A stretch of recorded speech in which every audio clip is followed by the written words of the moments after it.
Good morning students. आज का हमारा टॉपिक है मीटर ब्रिज और स्लाइडिंग वायर ब्रिज। इसका पॉपुलर नेम जो है वो मीटर ब्रिज ही है। पिछले वीडियो लेक्चर में हमने व्हीटस्टोन ब्रिज के बारे में स्टडी की थी और व्हीटस्टोन ब्रिज के लास्ट में हमने बताया था कि व्हीटस्टोन ब्रिज की प्रैक्टिकल एप्लीकेशंस है कुछ, उसमें मीटर ब्रिज भी एक प्रैक्टिकल एप्लीकेशन है। वहाँ हमने व्हीटस्टोन ब्रिज की 3 प्रैक्टिकल एप्लीकेशंस का नाम लिया था, metre bridge, post office box and Carey Foster's bridge. Clear है। तो मीटर ब्रिज जो है एक प्रैक्टिकल डिवाइस है, व्हीटस्टोन ब्रिज के प्रिंसिपल पर बेस्ड है, जिसकी हेल्प से हम अननोन रेजिस्टेंस का वैल्यू फाइंड आउट करते हैं। क्लियर है। फिजिक्स प्रैक्टिकल लैब में मीटर ब्रिज के हमारे 3 एक्सपेरिमेंट है। क्लियर है, जिनकी हम फिजिक्स लैब में बात करेंगे। 3 प्रैक्टिकल है जो फिजिक्स लैब में हम करते भी हैं। देखिए, यहाँ हमने बताया कि मीटर ब्रिज जो है वो व्हीटस्टोन ब्रिज के प्रिंसिपल पर बेस्ड है। और व्हीटस्टोन ब्रिज का प्रिंसिपल पिछले वीडियो लेक्चर में हमने बताया भी था कि व्हीटस्टोन ब्रिज जब बैलेंस स्टेट में होता है, इट मीन्स उसकी जो गैल्वेनोमीटर आर्म है, जब उसमें करंट फ्लो 0 हो जाता है, उस केस में उस ब्रिज में जो 4 रेजिस्टेंस लगे होते हैं पी क्यू आर एस, उनमें ये रिलेशनशिप होता है जब ब्रिज बैलेंस्ड कंडीशन में होता है तब। क्लियर है बात। P upon Q is equal to R upon S. S unknown resistance था, तो एस का फॉर्मूला ये मिलता है हमें, यहाँ से एस का फॉर्मूला ये मिल जाता है, S is equal to Q upon P multiply by R. Clear है बात। देखिए, मीटर ब्रिज जो है उसमें भी 4 रेजिस्टेंस होते हैं, P Q R S। Compare करके मैं बता देता हूँ ताकि आपको ये क्लियर हो जाए कि मीटर ब्रिज जो है वो व्हीटस्टोन ब्रिज पर ही बेस्ड है। इट मीन्स इसमें भी व्हीटस्टोन ब्रिज फॉर्म होता है, बनता है। देखिए, कंपेयर कीजिए। पिछले वीडियो लेक्चर में हमने ये डायग्राम बताया था व्हीटस्टोन ब्रिज के लिए। इसमें P Q R S 4 resistance है जो कि इस क्वाड्रिलेटरल में कनेक्ट है। और हमने कहा था कि इसकी ये वाली जो आर्म है, जिसको हमने गैल्वेनोमीटर आर्म कहा था, वो B एंड D के बीच में कनेक्टेड है। देखिए, यहाँ मैं बताता हूँ, यहाँ से स्टार्ट करते हैं। AB के बीच में कनेक्ट किया था P को। तो देखिए, यहाँ भी A B के बीच में ये जो वायर आ रहा है A से B तक का, उस वायर का जो रेजिस्टेंस है वो रेजिस्टेंस है P। क्लियर बात। तो A एंड B के बीच में P रेजिस्टेंस था, यहाँ A एंड B के बीच में P रेजिस्टेंस है। क्लियर बात। वहाँ B एंड C के बीच में Q रेजिस्टेंस था।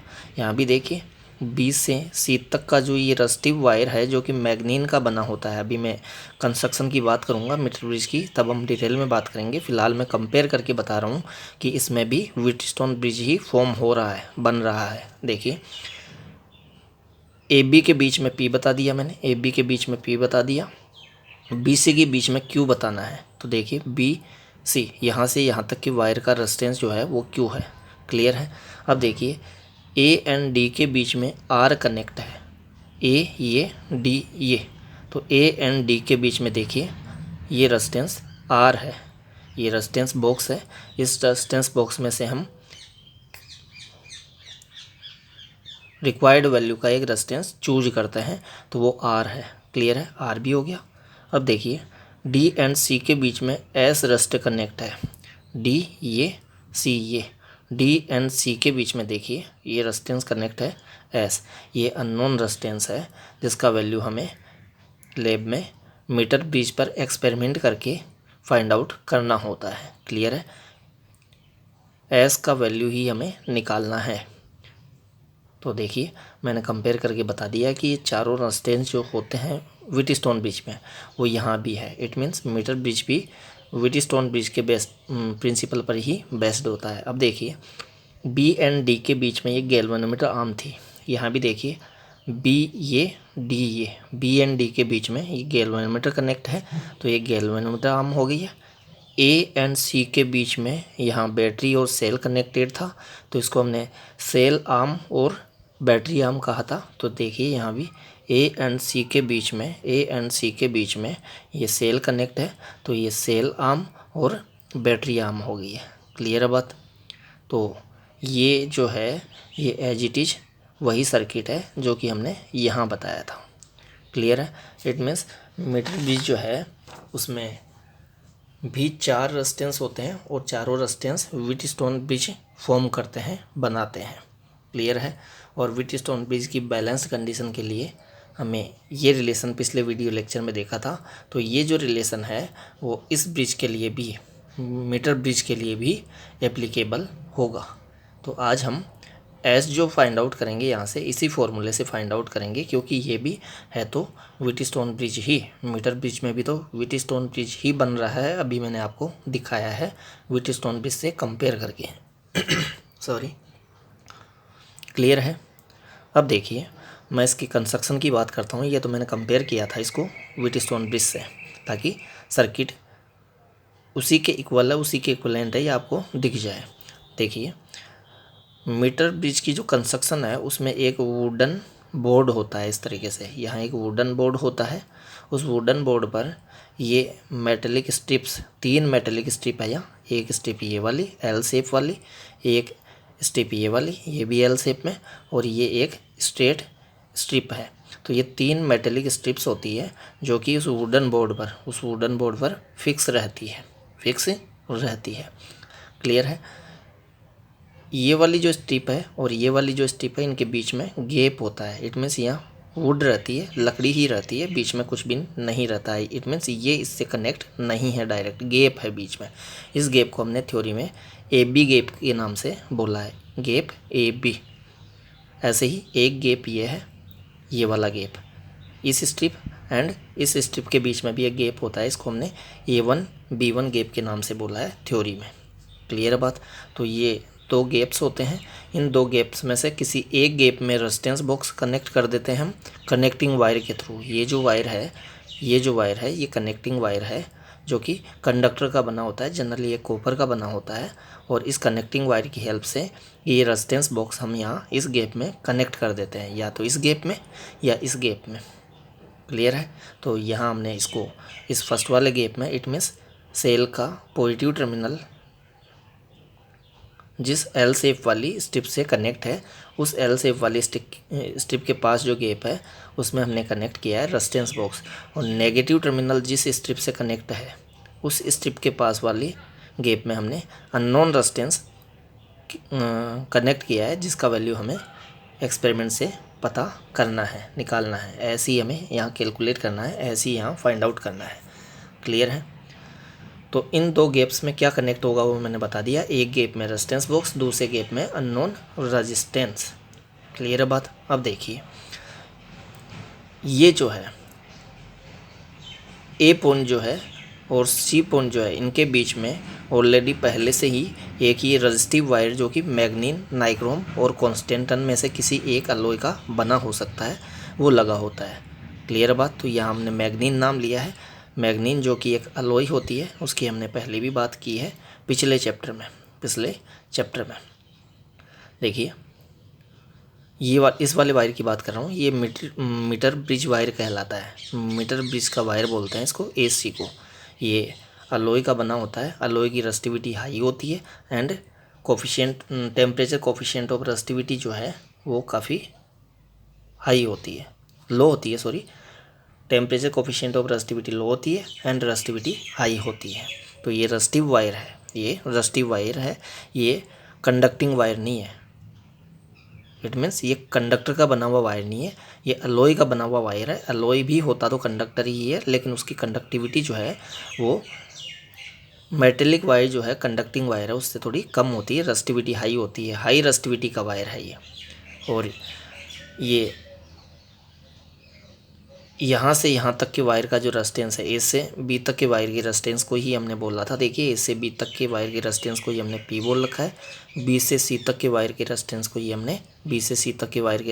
हमने Q बोल रखा है। अब ये बी पॉइंट कौन सा है इसकी हम अभी बात करेंगे। ये बी पॉइंट इस AC वायर पर ए से सी तक कहीं भी हो सकता है।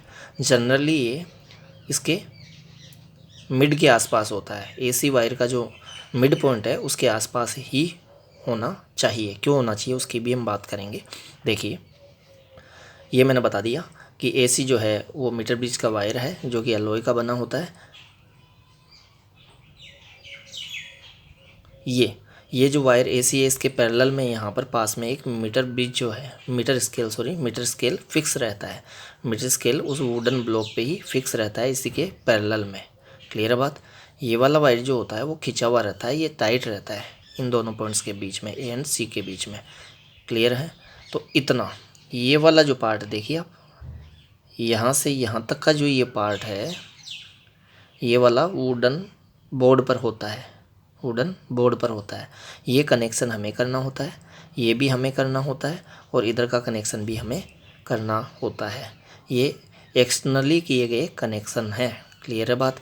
ये मीटर ब्रिज पर पहले से लगा होता है, ये भी पहले से फिक्स है, ये भी पहले से है, ये भी पहले से है, ये भी पहले से है। क्लियर बात। ये कनेक्शन भी हमें करना होता है, ये भी हमें करना होता है, ये भी हमें करना होता है, और इधर का कनेक्शन हमें करना होता है एक्सटर्नली। क्लियर बात। और कनेक्शन के लिए हम जो वायर यूज में लेते हैं, ये जो वायर हैं, ये जो वायर दिख रहे हैं आपको, ये जो वायर दिख रहे हैं जो कनेक्शन के लिए हमें यूज में लेने होंगे वो कनेक्टिंग वायर है, जो कि जनरली कॉपर के होते हैं। और ये जो स्ट्रिप्स है, मेटेलिक स्ट्रिप्स है, ये भी जनरली कॉपर की ही होती है। ये तीनों मेटेलिक स्ट्रिप्स जो है।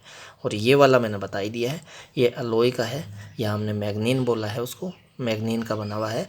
और ये जो है यहाँ से यहाँ तक का जो पूरा वायर है, इसका क्रॉस सेक्शनल एरिया सब पॉइंट्स पर इक्वल रहता है। इट मीन्स ऐसा नहीं है कि कहीं इसकी थिकनेस ज़्यादा है, कहीं इसकी थिकनेस कम है। ये सब जगह इक्वल थिकनेस का है, यहाँ से लेकर यहाँ तक। क्लियर है बात। अब देखिए ये वाला जो वायर है, मीटर ब्रिज का जो वायर है, वो जनरली 1 मीटर लेंथ का होता है, 1 मीटर लेंथ, और इसीलिए इसका नाम है मीटर ब्रिज। ये 1 मीटर लेंथ का मैग्नीन वायर और नाइक्रोम वायर और कॉन्स्टेंटन वायर होता है, यूनिफॉर्म क्रॉस सेक्शन का। देखिए बताया स्ट्रेच्ड अलोंग ए मीटर स्केल। ये मीटर स्केल जो है इसके पैरेलल में ये खिंचा हुआ रहता है, यहाँ इन दोनों पॉइंट्स के बीच में कसा हुआ रहता है। अब इसकी लेंथ हमने 1 मीटर बताई है, इट मीन्स 100 सेंटीमीटर लेंथ का है। तो ये जो मीटर स्केल यहाँ लगा होता है इसके पैरेलल में, ये भी 100 सेंटीमीटर लेंथ का होता है, 100 सेंटीमीटर का होता है। इट मीन्स 1 मीटर लेंथ को बता सकता है, 1 मीटर लेंथ इस पर मेजर की जा सकती है। क्लियर है।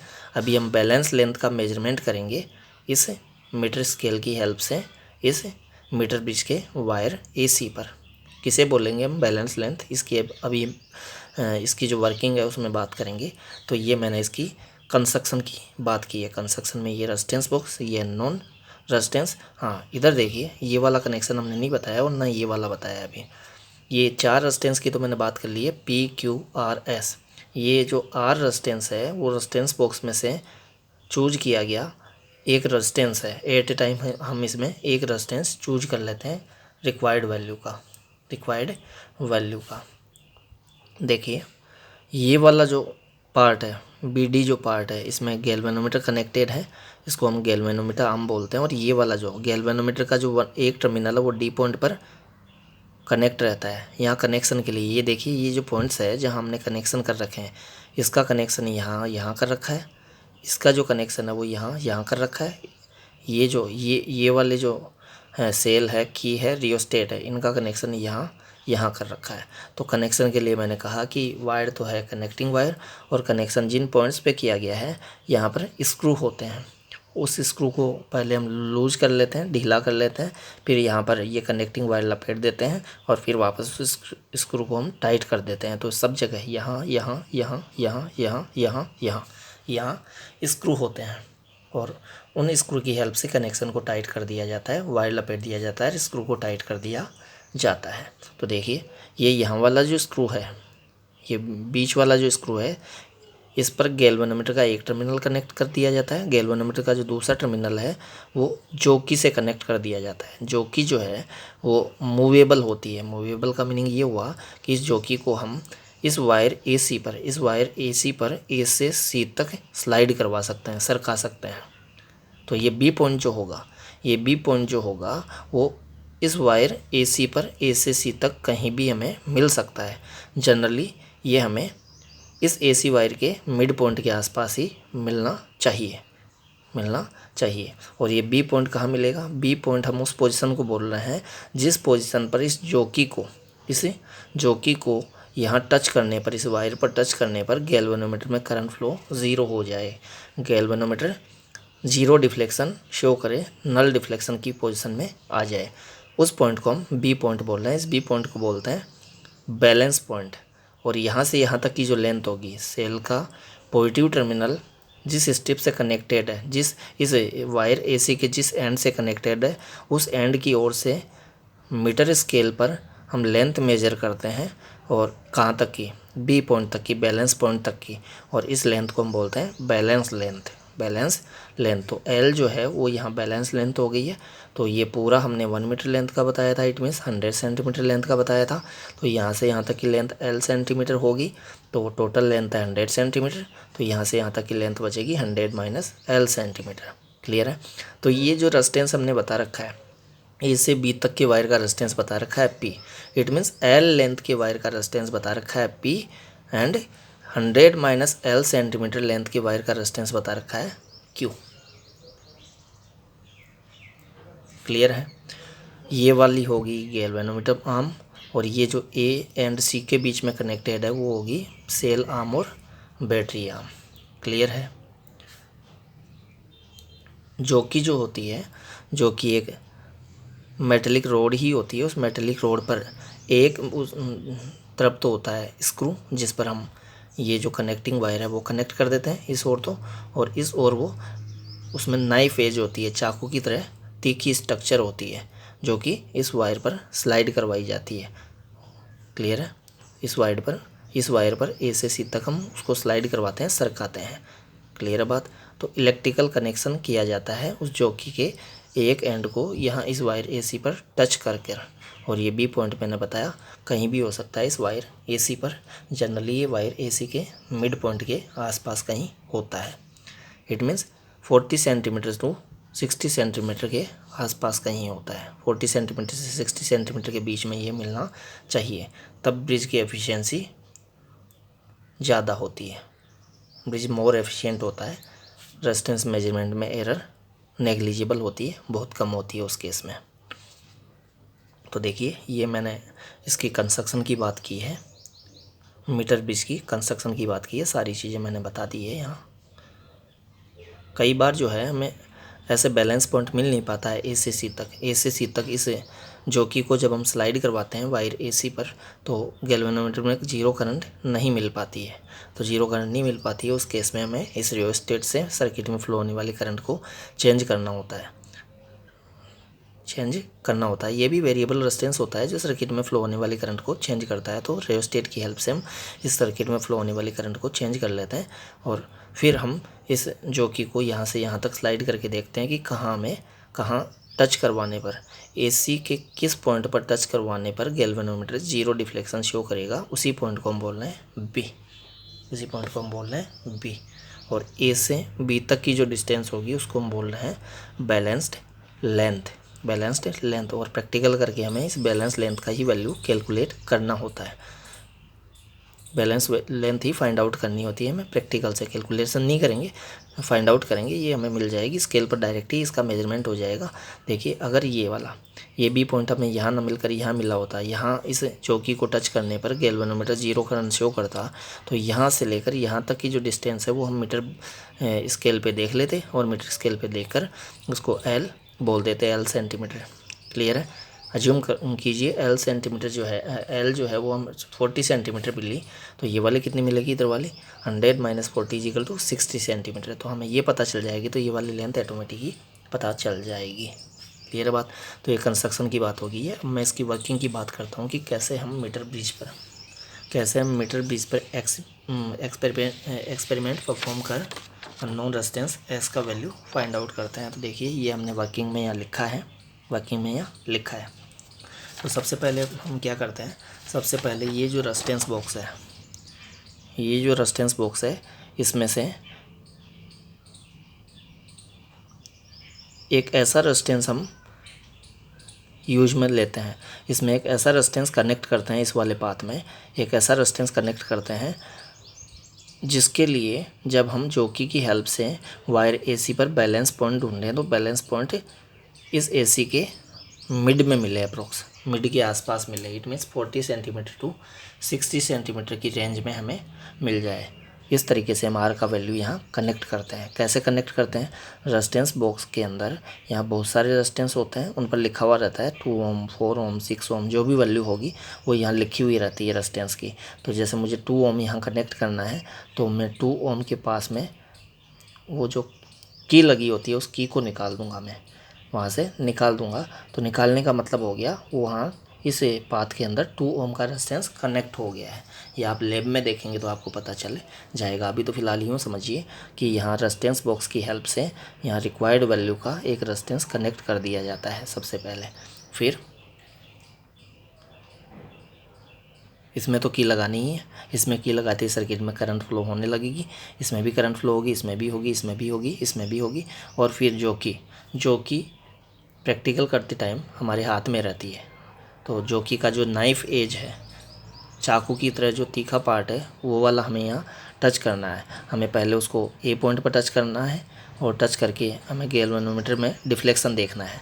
तो गैल्वेनोमीटर किसी एक और डिफ्लेक्ट होगा। देखिए गैल्वेनोमीटर का जो जीरो होता है वो ठीक बीचों बीच होता है। तो गैल्वेनोमीटर का जो ये पॉइंटर है वो इस ओर भी डिफ्लेक्ट हो सकता है, इस ओर भी डिफ्लेक्ट हो सकता है। अज्यूम कीजिए कि ए पॉइंट पर इस जोकी को टच करने पर डिफ्लेक्शन इस ओर हुआ, तो डायरेक्ट फिर मैं जोकी को उठाकर सी पॉइंट पे टच करके देखूंगा तो मुझे डिफ्लेक्शन अपोजिट ओर मिलना चाहिए, अपोजिट डायरेक्शन में मिलना चाहिए। इट मीन्स ए पॉइंट पर टच करने पर इस ओर मिला तो सी पॉइंट पर टच करने पर पॉइंटर इस ओर डिफ्लेक्ट होना चाहिए। तभी हमें ए सी वायर पर कहीं बीच में बैलेंस्ड पॉइंट मिलेगा, पॉइंट बी मिलेगा, अदरवाइज़ तो नहीं मिलेगा। अदरवाइज़ हमें ए सी वायर पर ऐसा पॉइंट मिलेगा ही नहीं जिस पर टच करने पर गैल्वेनोमीटर जीरो डिफ्लेक्शन शो करे। देखिए क्यों नहीं मिलेगा। ए पर टच करने पर अगर डिफ्लेक्शन इधर आया और सी पर टच करने पर भी डिफ्लेक्शन इधर आ रहा है तो बीच में जीरो डिफ्लेक्शन आने की कोई पॉसिबिलिटी ही नहीं है, नल पोजीशन मिलेगी ही नहीं। इट मीन्स गैल्वेनोमीटर में के लिए हम ऐसा पॉइंट नहीं ढूंढ पाएंगे जिसमें गैल्वेनोमीटर में कोई करंट फ्लो नहीं होती हो। क्लियर है बात। तो मैंने कहा कि ए पॉइंट पर टच करने पर गैल्वेनोमीटर जिस ओर डिफ्लेक्शन शो करता है, सी पॉइंट पर टच करने पर गैल्वेनोमीटर अपोजिट डायरेक्शन में डिफ्लेक्शन शो करना चाहिए। तभी हमें बैलेंस पॉइंट ढूंढना है वायर एसी पर, अदरवाइज तो हमें बैलेंस पॉइंट मिलेगा ही नहीं, ढूंढने से कोई मतलब ही नहीं है। क्लियर बात। तो जब हमने ये चेक कर लिया कि ए पॉइंट पर टच करने पर डिफ्लेक्शन एक और आ रहा है, सी पॉइंट पर टच करने पर डिफ्लेक्शन गैल्वेनोमीटर में उसकी अपोजिट और आ रहा है, तब हम ए पॉइंट से स्टार्ट करेंगे इस जोकी को टच करते हुए इधर सरकाना सी की ओर। ए से टच करते हुए देखिए जोकी को इस तरीके से टच करते हुए, हल्के हाथ से टच करते हुए, ज़्यादा जोर नहीं देना है, अदरवाइज़ तो वायर घिस जाएगा और वायर का क्रॉस सेक्शन सभी जगह इक्वल नहीं रह पाएगा। क्योंकि जहाँ आप उसको ज़्यादा जोर देकर चलाएंगे तो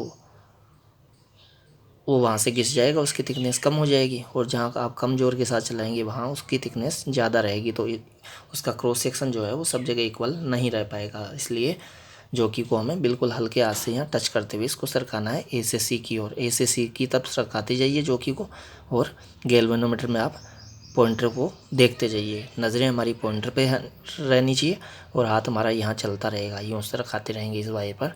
तो जब गैल्वेनोमीटर पर जीरो मिल जाए, हमें गैल्वेनोमीटर का पॉइंटर जब जीरो पर आ जाए, वहाँ आकर हमें जोकी को रोक देना है। अज्यूम कीजिए इस पॉइंट बी पर, उसी पॉइंट को हम बी बोलते हैं, इस पॉइंट बी पर हमें इसमें जीरो डिफ्लेक्शन मिल गया। जीरो डिफ्लेक्शन मिलने का मतलब हो गया बी पॉइंट का पोटेंशियल डी पॉइंट के पोटेंशियल के इक्वल हो गया। इट मीन्स इन दोनों के बीच का पोटेंशियल डिफरेंस जीरो हो गया, इसीलिए इस वाली ब्रांच में करंट फ्लो बंद हो गया है और गैल्वेनोमीटर ने जीरो डिफ्लेक्शन शो किया है। क्लियर है बात। तो अब हम मीटर ब्रिज पर यहाँ से यहाँ तक की लेंथ को देख लेंगे और उस लेंथ को ये हम बोलेंगे बैलेंस लेंथ। क्या बोलेंगे? Balance length. इस पॉइंट को बोलेंगे बैलेंस पॉइंट। और हम बोलेंगे कि इस स्टेट में, इस पोजीशन में बी पॉइंट पर जोकी को टच करवाने पर ये मीटर ब्रिज जो है, इसमें जो व्हीटस्टोन ब्रिज अभी आपने दिखाया था वो बैलेंस स्टेट में आ गया, बैलेंस कंडीशन में आ गया। और बैलेंस कंडीशन के लिए हम नॉन रेजिस्टेंस है, इसके लिए फॉर्मूला अप्लाई कर सकते हैं। क्लियर है। तो आर तो हमने एक्सपेरिमेंट जब स्टार्ट किया है तब मैंने बताया था इसमें हमें कनेक्ट करना है, तो वो है ये रेजिस्टेंस आर। तो अब पी एंड क्यू का वैल्यू हमें यहाँ से निकाल कर इसमें पुट करना होगा। तो देखिए एल मुझे मिल गई है, तो इस एल सेंटीमीटर लेंथ वाले वायर का रेजिस्टेंस है पी और ये एल है तो फिर ये कितनी होगी 100 माइनस एल, इसकी मैंने बात कर ली है। तो 100 माइनस एल सेंटीमीटर लंबे वायर का रेजिस्टेंस होगा क्यू। क्लियर है। तो अब देखिए पी एंड क्यू बताना है मुझे, पी एंड क्यू बताने हैं यहाँ के लिए। तो अगर मैं इस वायर की यूनिट लेंथ का 1 सेंटीमीटर लेंथ का रेजिस्टेंस आर सी एम बताऊँ, आर सी एम, देखिए नेक्स्ट पेज पे हमने बताया भी है, ये देखिए R C M wire AC की यूनिट सेंटीमीटर 1 सेंटीमीटर लेंथ का रेजिस्टेंस है आर सी एम। तो एल सेंटीमीटर लेंथ का रेजिस्टेंस होगा R C M multiply by L. 1 centimetre length का रेजिस्टेंस आर सी एम, तो एल सेंटीमीटर लेंथ का resistance होगा आर सी एम इंटू 1। और L C M, L centimetre length की wire का resistance ही हमने यहाँ डायग्राम में पी बता रखा है। देखिए एल सेंटीमीटर लंबे वायर का रेजिस्टेंस ही पी बता रखा है, तो ये पी हो गया R C M into L. ऐसे ही क्यू बताएं तो क्यू है 100 माइनस एल सेंटीमीटर लंबे वायर का रेजिस्टेंस। क्लियर बात। देखिए बी सी पार्ट का, बी से लेकर सी तक का, it means 100 minus L centimetre length वाले वायर का रेजिस्टेंस है क्यू। तो हमने 1 सेंटीमीटर लेंथ वाले वायर का रेजिस्टेंस बताया आर सी एम, तो 100 माइनस एल सेंटीमीटर लंबे वायर का रेजिस्टेंस होगा R C M multiply by 100 into L, तो ये क्यू हो गया है। क्लियर बात। तो अब ये जो फॉर्मूला था अभी हमें बैलेंस कंडीशन के लिए हम जो फॉर्मूला बता के चलते हैं, P upon Q is equal to R upon S. यहाँ से एस ये मिलता है Q upon P into R, तो यहाँ क्यू का वैल्यू पुट कर दिया, ये R C M into 100 minus L upon P का वैल्यू पुट कर दिया R C M upon L. R C M से R C M cancel out हो गया, तो एस इजिकल टू मिला 100 minus L upon L into R. तो देखिए नेक्स्ट पेज पे यही बताया हमने, S is equal 100 minus L upon L into R. एल को हम बोलते हैं balanced length, balanced length. Clear है। तो आर के अलग अलग वैल्यूज के लिए ये जो रेजिस्टेंस बॉक्स है,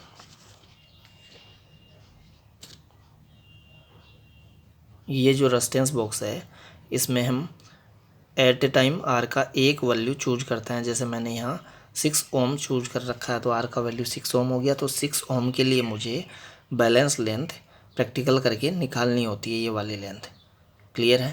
तो गिवन आर के लिए, गिवन और चूजन आर के लिए जो हमने एक बार चूज कर लिया है आर, उसके लिए एल हम निकाल लेंगे प्रैक्टिकल से, और फिर एल का वैल्यू यहाँ पुट करके हम एस निकाल लेंगे, इस अननोन रेजिस्टेंस एस का वैल्यू निकाल लेंगे। क्लियर है। फिर आर का वैल्यू हम चेंज करते हैं, जैसे मैंने पहले 6 ओम लिया तो अब 8 ओम कर दिया। 8 ओम के लिए फिर मैं बैलेंस लेंथ निकालूंगा, 8 ओम के लिए बैलेंस लेंथ कुछ और मिलेगी, तो बैलेंस लेंथ एल का वैल्यू प्रैक्टिकल से फिर से निकालूंगा इस जॉकी की हेल्प से। जॉकी को फिर से इस वायर पर ऐसे पॉइंट पर टच करिए जिस पर टच करने पर गैल्वेनोमीटर जो है वो जीरो डिफ्लेक्शन शो करे। क्लियर बात। जैसे मान लीजिए यहाँ पर जीरो डिफ्लेक्शन शो करा, तो यहाँ से यहाँ तक की लेंथ आप मीटर स्केल पे देख लीजिए, वो एल होगी। और फिर यहाँ से यहाँ तक की लेंथ निकाल लीजिए, कैसे 100 में से वो पहले ये जो आपको बैलेंस लेंथ मिली है वो सब्ट्रैक्ट करके ये वाली निकाल लीजिए। क्लियर बात।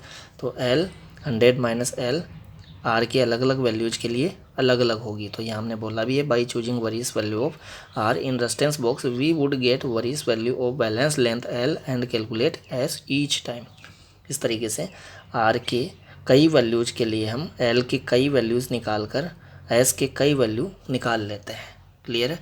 और उन सब का एवरेज कर देते हैं, एस के जो वैल्यूज हमें मिलेंगे कई, उन सब का एवरेज कर देंगे और उसी को हम अननोन रेजिस्टेंस का वैल्यू बताएंगे, अननोन रेजिस्टेंस एस का वैल्यू बताएंगे उस एवरेज को। क्लियर है बात। तो मीटर ब्रिज की हेल्प से हमने किस तरीके से अननोन रेजिस्टेंस एस का वैल्यू फाइंड आउट किया है, क्लियर हो गया। प्रैक्टिकल से हमें रेजिस्टेंस बॉक्स में किसी रेजिस्टेंस के वैल्यू के लिए बैलेंस लेंथ निकालनी होगी प्रैक्टिकल करके, और बैलेंस लेंथ का वैल्यू यहाँ पुट करके रेजिस्टेंस का वैल्यू यहाँ पुट करके एस का वैल्यू हमें प्राप्त करना होगा, फाइंड आउट करना होगा। क्लियर है बात। तो इस तरीके से मीटर ब्रिज का एक्सपेरिमेंट हम करते हैं और अननोन रेजिस्टेंस का वैल्यू फाइंड आउट करते हैं। अब यहाँ हमने बताया ये तो रेजिस्टेंस मिल गया हमें। अब हम रेजिस्टिविटी की बात करें, रेजिस्टिविटी की बात करें कौन से वायर की, ये वाला जो हमने यहाँ ये कनेक्ट कर रखा है वायर, रेजिस्टेंस वायर होता है। इस वाले वायर की रेजिस्टिविटी की अगर हम बात करें तो इस वायर की रेडियस को मैं बोल रहा हूँ आर, इसकी लेंथ एल डेस बोल रहा हूँ मैं, इस वायर की लेंथ एल डेस बोल रहा हूँ, इसका जो रेडियस है वो आर बता रहा हूँ।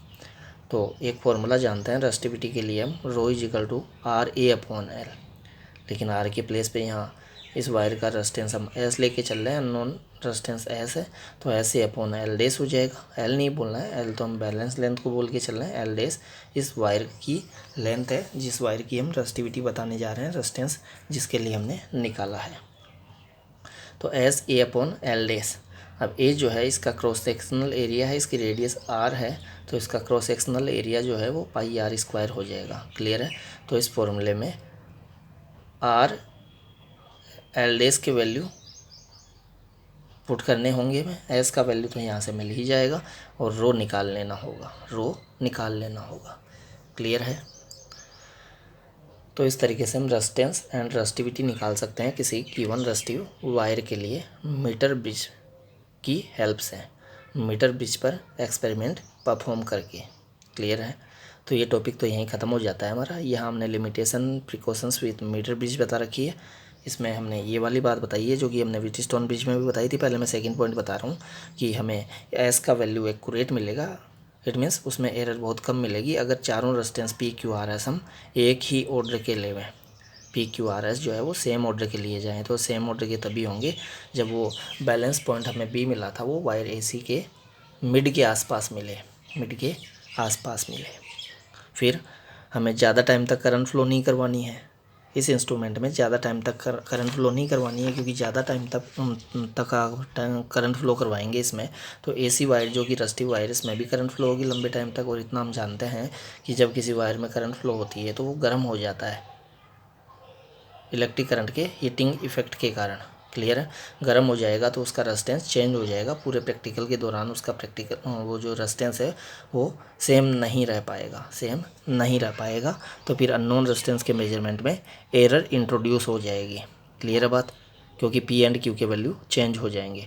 लेकिन अभी जो हमने यहाँ पर ये जो वायर लिया है एसी वायर वो मैग्नीन का लिया है जो कि अलॉय है, और अलॉय के लिए हम पहले से जानते हैं पिछले चैप्टर से कि अलॉय जो है वो गर्म भी हो जाएगा तो भी उसका रेजिस्टेंस चेंज नहीं होगा, उसके रेजिस्टेंस पर टेम्परेचर का ज़्यादा फर्क नहीं पड़ता है। इसीलिए ये वायर हमने अलॉय का ले रखा है, मैग्नीन का ले रखा है। क्लियर है बात। तो फिर भी हमें लंबे टाइम तक इसमें करंट फ्लो तो नहीं करवानी है, भले ही अलॉय का रेजिस्टेंस टेम्परेचर के साथ है ज़्यादा चेंज नहीं होता, लेकिन थोड़ा तो चेंज होता ही है, इसलिए थोड़ी बहुत एरर तो इंट्रोड्यूस हो ही सकती है। इसलिए हमने यहाँ इस पॉइंट में बोला है कि करंट फ्लो ज़्यादा टाइम तक नहीं करवाना है। यहाँ बोला है कि जॉकी को हमें उस वायर एसी पर रगड़ कर नहीं चलाना है जब हम बैलेंस पॉइंट ढूंढेंगे तब, अदरवाइज वायर का क्रॉस सेक्शन सब जगह एक समान नहीं रह पाएगा, वो चेंज हो जाएगा। क्लियर है बात। इस वाले पॉइंट पे हमने ये बताया है कि मेजरमेंट, ये जो हमने एक्सपेरिमेंट किया है इससे हमें एस का जो वैल्यू मिलेगा इसमें कुछ एरर हमें मिलेगी, तो उस एरर को देखिए, एरर इसलिए मिलेगी क्योंकि ये मेटेलिक स्ट्रिप्स जो है इनके रेजिस्टेंस को हमने यहाँ कैलकुलेशन में शामिल नहीं किया है। इसका भी कुछ रेजिस्टेंस होगा, इसका भी कुछ रेजिस्टेंस होगा, तो इस रेजिस्टेंस को हमने इंक्लूड नहीं किया है। तो इस एरर को मिनिमाइज करने के लिए हमें एस को इधर कनेक्ट कर लेना चाहिए और आर को इधर कनेक्ट करके एक्सपेरिमेंट कर लेना चाहिए,